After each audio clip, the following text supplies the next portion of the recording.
Korea's consumer price growth went back into the 0% range last month, but there seems to be a pretty big discrepancy when it comes to how people feel about prices and the actual numbers. Hwang Ji-hye tells us why. I'm in downtown Seoul, one of the most bustling districts in the capital city with no shortage of restaurants. The store rent in this area shot up over 30% in the third quarter last year from a year ago, pushing up costs not only for restaurant owners, but also their customers.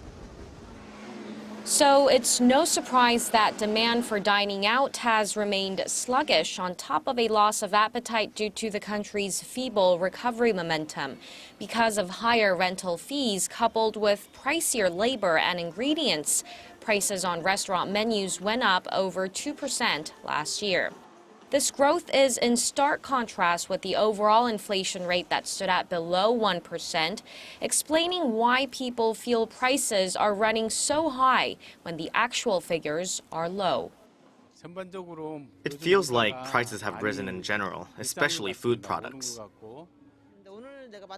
A radish cost about $50 the day before yesterday, and today, when I went to the supermarket, it was around $1.50.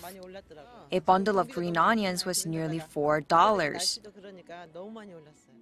Regardless of how people feel about these costs, overall inflation continues to sit low. Statistics Korea said Tuesday prices edged up a mere 0.8% last month from a year ago. Prices in the service and agricultural sectors have risen around 2.4%, but petroleum products and gas prices affected by plunging global oil prices drove down overall inflation. So while the prices of products linked with oil have dragged down price growth in general, goods and services closely intertwined with people's daily lives climbed significantly more. Experts also say the math in consumer price growth could be done differently.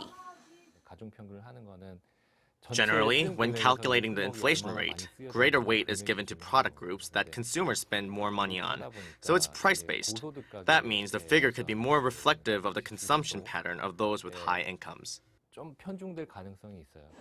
With that, some point out there should be a separate price growth figure for low and high-income earners to provide a more well-rounded view. Hwang Ji-hye, Arirang News.